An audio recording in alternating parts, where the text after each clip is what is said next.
We've just received jaw-dropping news straight from the federal courthouse in New York. L'acteur Brad Pitt a fait une entrée imprévue tenant une boîte métallique bien fermée. Des sources internes ont avancé que celle-ci contiendrait des informations explosives susceptibles de bouleverser l'affaire Sean Diddy Combs.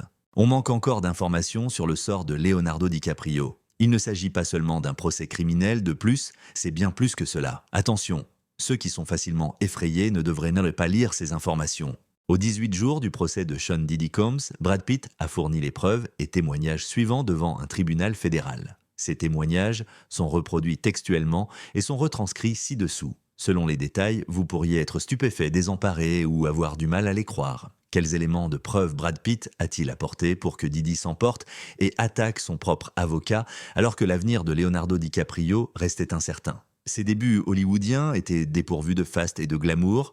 Au contraire, Brad Pitt est entré dans un tribunal fédéral sous haute sécurité, ce qui a provoqué une onde de choc dans les médias hollywoodiens. Il n'avait ni garde du corps ni entourage. Un regard d'acier et des mains agrippées à une boîte métallique renforcée, un coffre-fort renfermant des secrets suffisamment puissants pour briser l'empire clandestin que Diddy a discrètement établi au cours de 3 décennies, ont tout ce qu'il faut. Je n'ai pas l'intention de marchander avec vous. Jusqu'à ce qu'il soit trop tard, je suis là pour aider mon ami et mettre un terme à son règne corrompu. Pouvez-vous me dire ce qu'il y a dans la valise ?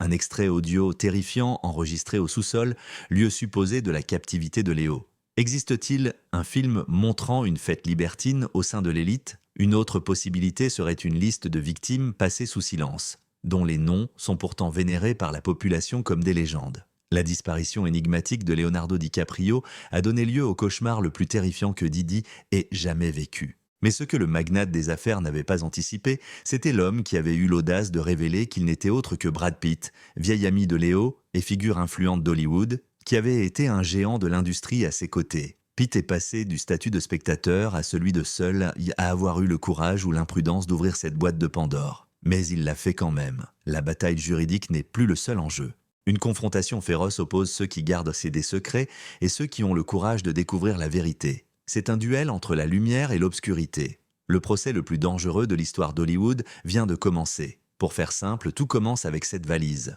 Nous nous trouvons actuellement juste devant la salle d'audience, un lieu où règne l'anarchie. Il y a moins de 10 minutes, Brad Pitt est sorti de la salle, silencieux, mais affichant un regard empreint d'une détermination inébranlable. Une remise prudente des bagages en acier a été faite au personnel chargé du contrôle de sécurité. Selon des sources bien informées, c'est la seule chose qui puisse faire tomber Diddy. Des témoins ont rapporté que Diddy avait complètement perdu son sang-froid et avait même riposté à son propre avocat. Il ne s'agit plus que d'un procès à ce stade. C'est un champ de bataille secret pour les plus puissants. Aux petites heures du matin, la salle d'audience de New York était emplie d'une atmosphère pesante et oppressante. C'était la 4e semaine du procès pénible de Sean Diddy Combs, accusé d'agression sexuelle, d'extorsion et de traite d'êtres humains.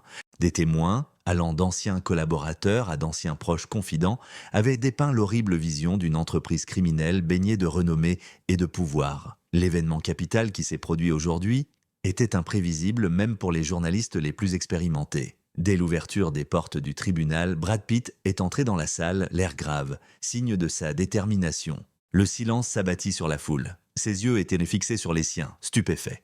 De plus, ce n'était pas la première fois que le nom de Brad Pitt était évoqué au tribunal.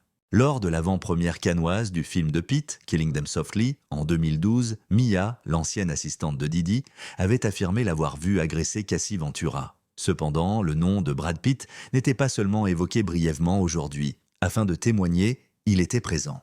Lorsque Brad s'est présenté à la barre des témoins, il a déclaré « Je ne suis pas là pour moi-même ». Sa voix était basse, mais pleine de conviction. « Je soutiens mon ami Leonardo DiCaprio, disparu il y a plus d'1 mois dans des circonstances obscures. Je suis venu révéler la vérité sur Sean Combs et veiller à ce que la vie des innocents qu'il a ruinés soit protégée. Tant que justice ne sera pas rendue et que Léo ne sera pas ramené en sécurité, je ne cesserai pas. » Un soupçon d'incrédulité résonnait dans la salle d'audience.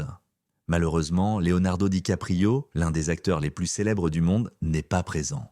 La disparition de Diddy a déjà donné lieu à une avalanche d'accusations atroces qui lui ont été attribuées. Brad Pitt, l'air impassible et déterminé, a dévoilé une histoire qui a fait froid dans le dos. Les questions se bousculaient dans toutes les têtes, mais c'est Brad Pitt qui a commencé à démêler le mystère. Enfin, Leonardo DiCaprio a disparu sans laisser de traces il y a plus d'1 mois. Il n'y a eu aucun appel, aucun message, aucun indice.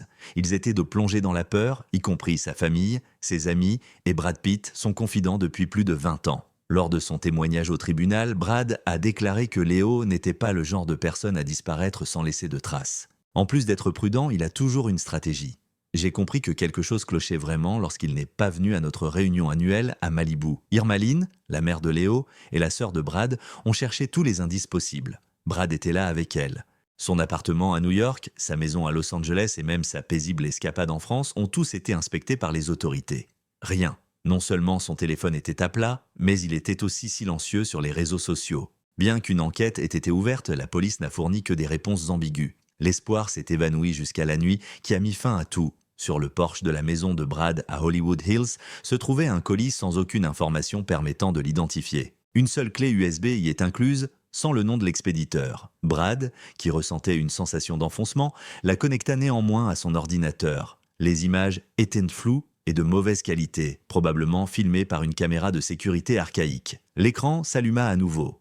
Leonardo DiCaprio se tenait là, enchaîné à une chaise en métal, le visage couvert d'échymose, les lèvres en sang et les vêtements en lambeaux. Il se trouvait dans un endroit lugubre et sale comme une cave abandonnée. D'une voix déformée et perçante, il disait « Préparez-vous à gagner 10 millions de dollars en 48 heures. Dès que vous appelez la police, il décède. » On voit Léo s'efforcer de relever la tête à la fin du film, ses yeux exprimant un mélange de désespoir et de désespoir. Malgré le danger, la première réaction de Brad est d'appeler les autorités. Mais au même moment, son téléphone sonna, un numéro qu'il ne connaissait pas. Contrairement à son habitude d'éviter les inconnus, il se sentit obligé de répondre pendant la sonnerie. La voix de Léo résonna à l'autre bout du fil, quasi douce, mais pressante. « Désolé Brad, mais je n'ai pas beaucoup de temps. Ils n'ont aucune intention de me protéger ni ma famille, de quelque manière que ce soit. La purge qu'ils prévoient qu'Awenom sera menée à bien, et tous ceux qui savent de quelque chose seront réduits au silence. Aide-moi à protéger ma mère et ma sœur, et prends note, j'ai des preuves de chacun des agissements de Didi. Dans mon ancienne résidence, à Topanga Canyon, elles sont conservées dans une boîte en acier au sous-sol. Brad, tu devrais faire preuve de prudence, car Didi et ses amis sont rusés. Si vous ne faites pas preuve de prudence, ils vous abattront aussi. » La conversation téléphonique fut brusquement interrompue. Brad n'hésita pas à emmener la mère et la sœur de Léo chez lui à Los Angeles, où il transforma la maison en un refuge sûr et protégé. Il se rendit ensuite à l'ancienne résidence de Léo, à Topanga Canyon, un refuge boisé et isolé, où il avait jusque-là évité les feux de la rampe hollywoodien. Il le fit alors qu'il faisait encore nuit. Dans le sous-sol humide et sombre, Brad découvrit une armoire électrique camouflée. À l'intérieur se trouvait un boîtier en acier scellé et sécurisé par une serrure à empreinte digitale. Par chance, Léo lui avait un jour divulgué le code alors qu'il était sous l'emprise de l'alcool par mesure de précaution. Dès que Brad a ouvert le paquet, il a été tellement choqué qu'il a vomi et ses mains tremblaient sans cesse. Brad a déclaré devant le juge qu'il avait joué dans de nombreux films à suspense, mais que rien n'aurait pu le préparer à cette réalité bouleversante. Après avoir visionné les images de l'appel de Léo, Brad s'est rendu à la police et a déclaré avoir commis une erreur qui lui avait été très pénible pendant le procès. Le soir même, il reçut un appel d'un individu se présentant comme un agent des forces de l'ordre. On lui demanda de conserver la clé USB en lieu sûr dans une boîte aux lettres près d'un parc. L'appelant l'informa que si vous dénonciez Didi en public, son groupe vous assassinerait immédiatement. Brad accepta, malgré le stress et le ton insistant de son interlocuteur. Cependant, il découvrit un mois plus tard que la situation de Léo n'avait pas évolué. Les larmes aux yeux, Brad a exprimé sa prise de conscience. Il est possible que l'individu en question soit affilié à l'organisation de Didi. Je remercie Léo de m'avoir conseillé de sauvegarder mes informations. Un double était conservé dans un coffre-fort situé derrière ma cheminée. Afin de garantir que justice soit faite, je l'ai apporté ici aujourd'hui. Alors que l'accusation demandait à Brad d'expliquer le contenu de la boîte en acier, Brad s'est présenté devant le tribunal, la voix tremblante mais résolue. Il avait cédé l'un des disques durs de sauvegarde. Pour les besoins de l'accusation, il s'agissait du double qu'il avait soigneusement protégé dans un coffre-fort dissimulé derrière la cheminée de son ranch. Au moment où les fichiers étaient là projetés sur l'immense écran de la salle d'audience, un silence étrange régnait dans toute la salle.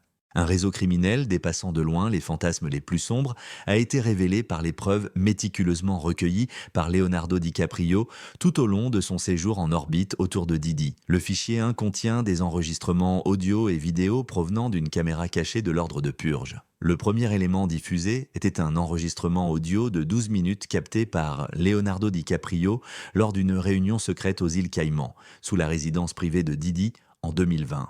La voix froide et décisive de Didi s'exprimait ici, discutant d'une purge avec 3 personnalités influentes. Le PDG d'un empire médiatique, un homme politique de haut rang et le chef d'un gang international. Selon Didi, si l'on veut que cet empire perdure, il faut veiller à ce que personne ne reste en vie. Cet acteur, dont vous savez à qui je fais référence, est l'un des 3 autres que j'ai efficacement encadrés. Il a fait référence à une personnalité hollywoodienne célèbre, décédée en 2018 dans un étrange accident d'avion, et l'implication de Didi avait longtemps été évoquée. Une caméra cachée installée par Léo dans la salle de conférence a été utilisée pour enregistrer la vidéo accompagnant l'enregistrement audio. Une liste manuscrite à la main, Didi était montré dans la vidéo lisant à voix haute les noms de 12 personnes, dont Leonardo DiCaprio, désigné comme cible prioritaire. Un moment terrifiant a figé la salle d'audience. Didi a donné l'ordre à un homme de main de faire taire tous ceux qui avaient vu des choses qu'ils n'auraient pas dû voir. Les jurés ont eu la chair de poule à la vue de son sourire menaçant, tandis qu'il parlait de donner une leçon à Hollywood. Le deuxième fichier contient les images de la cérémonie du sacrifice ainsi que le carnet de Leonardo DiCaprio. La vidéo suivante, d'une durée de 8 minutes, a été filmée avec le téléphone de Léo lors d'une fête clandestine dans une cave à vin parisienne en 2021. Au début, Didi est montré debout devant un large public, présidant une cérémonie particulière, appelée la fête du sacrifice. Une jeune femme est attachée à une table en pierre entourée de bougies écarlates. La jeune fille fut proclamée cadeau de la longévité de l'Empire par Didi, tout de noir vêtu, qui récita un texte sacré qu'il avait lui-même écrit. De plus, la boîte en acier contenait le carnet personnel de Léo, découvert avec la vidéo. Dans ces pages, il détaillait ses remords et son effroi d'avoir assisté à la cérémonie du sacrifice et à d'autres expériences similaires au cours de sa vie. Voici un extrait d'un journal manuscrit de 2020. J'ai essayé de prendre mes distances avec Didi, mais il en sait trop. Il filme ma présence à l'une de ses réunions. Si je m'exprimais, il menaçait de s'en prendre à ma mère et à ma sœur. Pour me racheter, j'ai rassemblé ces preuves.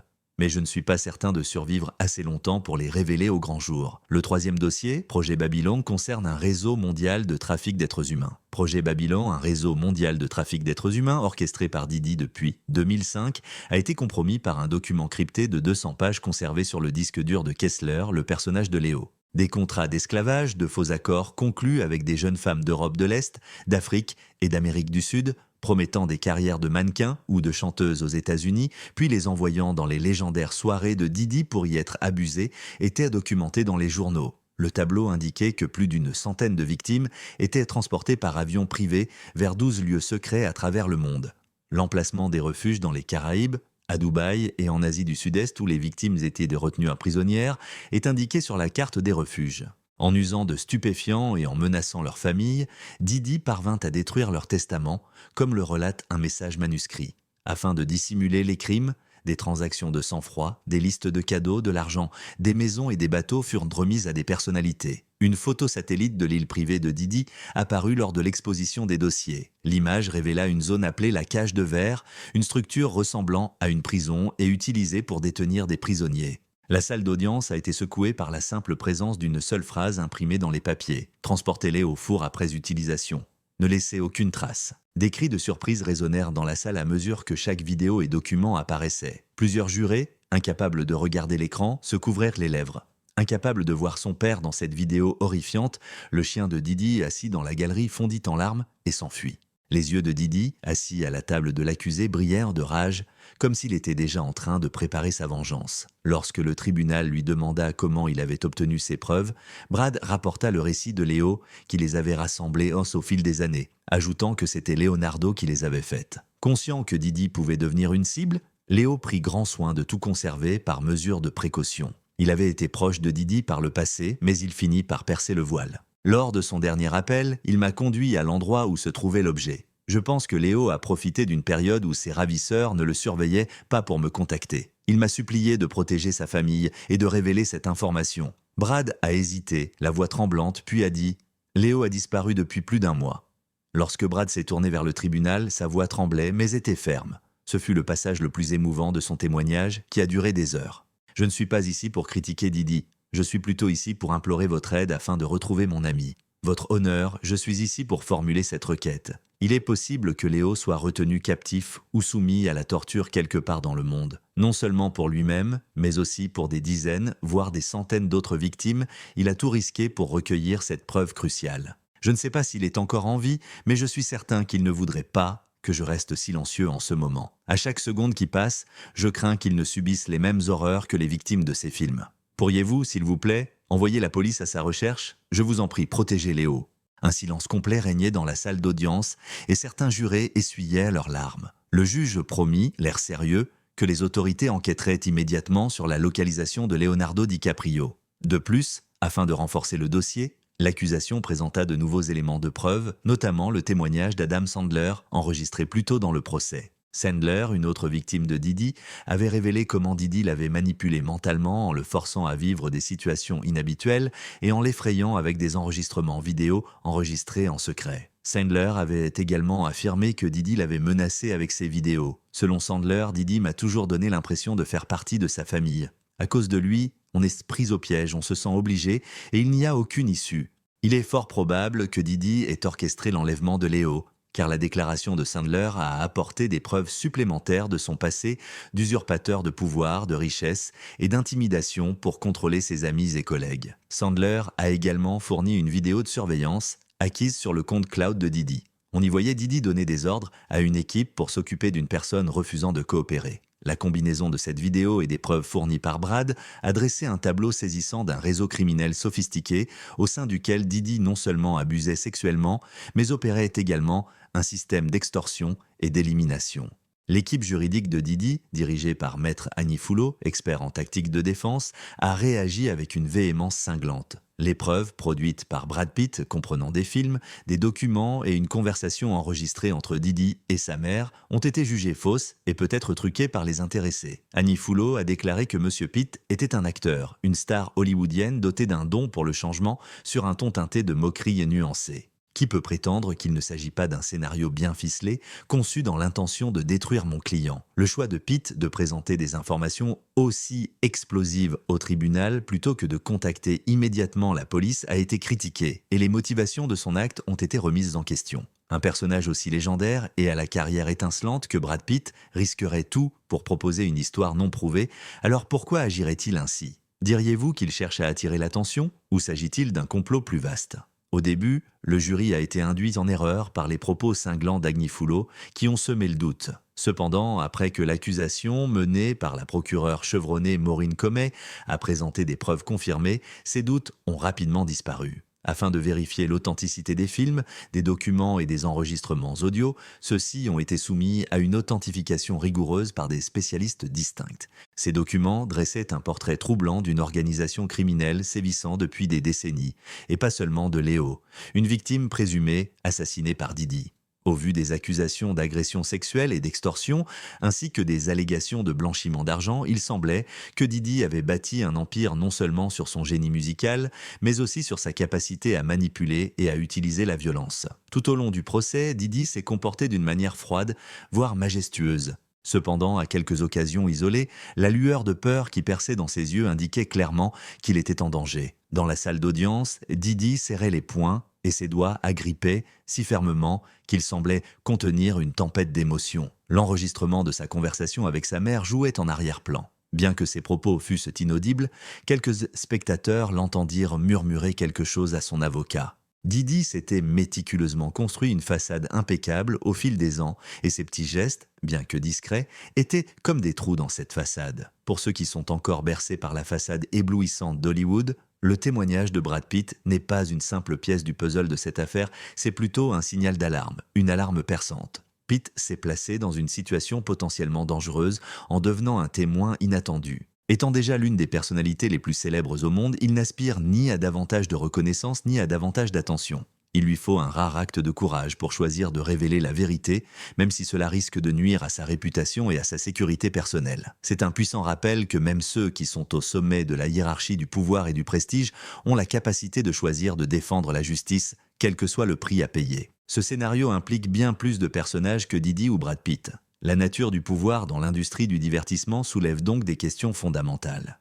Quelle est la limite entre exercer une influence et en abuser? Quelle responsabilité devons-nous assumer, nous, le public, qui l'a autrefois encensé? Lorsque quelqu'un comme Didi peut utiliser sa richesse, sa célébrité et ses relations pour influencer tout un système, y compris les stars, les managers et les dirigeants. En idolâtrant des célébrités, encourageons-nous, en tant que consommateurs de musique, de films et d'autres formes de culture populaire, des actes répréhensibles sans le savoir? Ou sommes-nous simplement victimes d'un système qui cherche à dissimuler la vérité? Plus qu'une simple bataille juridique, ce procès offre une leçon importante sur l'importance du courage et de l'assumement. Le témoignage de Brad Pitt démontre que la vérité, aussi douloureuse et dangereuse soit-elle, mérite d'être défendue. D'autre part, il souligne que la justice a un prix. Ceux qui sont prêts à prendre position, à affronter menaces et pressions et à faire passer l'intérêt général avant leur propre intérêt sont tenus de satisfaire ce besoin.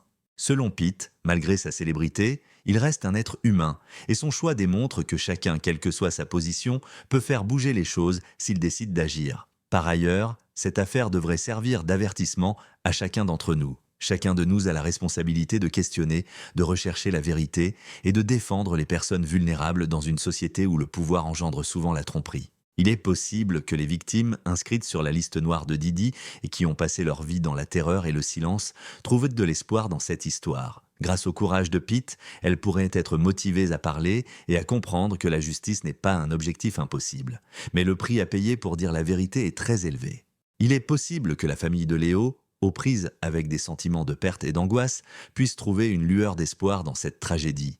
Néanmoins, elle emportera aussi des cicatrices qui pourraient ne jamais guérir. Elle est désormais soumise à l'examen du public et à sa propre conscience. Parmi ceux qui ont aidé Didi figurent des autorités qui ont accepté des pots de vin et des célébrités qui ont gardé le silence par peur. Même lorsque justice sera rendue, il sera impossible d'effacer le chagrin causé. Cependant, cela pourrait bien être un premier pas vers la guérison et la prévention de nouvelles atrocités. Brad Pitt n'était plus la star de Once Upon a Time in Hollywood ou de Fight Club lorsqu'il a quitté la barre des témoins où il effectuait ses tests.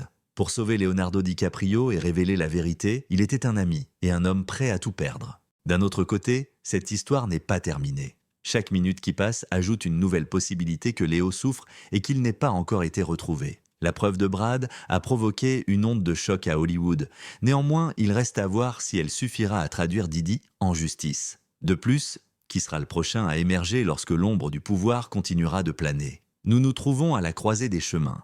La justice triomphera-t-elle? Ou la richesse et le pouvoir s'efforceront-ils de dissimuler une fois de plus la vérité? Leonardo DiCaprio sera-t-il retrouvé avant qu'il ne soit trop tard? Si vous suivez cette histoire, choisissez entre le silence et la parole. Quel camp choisirez-vous? Cliquez sur s'abonner et assurez-vous que les alertes sont activées si vous souhaitez continuer à suivre ce voyage pour découvrir la vérité et être informé de la suite. Pour poursuivre notre enquête sur des histoires horribles comme celle-ci, nous avons besoin de votre aide. Dans le prochain épisode, nous approfondirons l'enquête sur les noms mis à l'index par Didi et les vérités encore cachées au public. Ne les jetez pas. Personne ne peut attendre la vérité.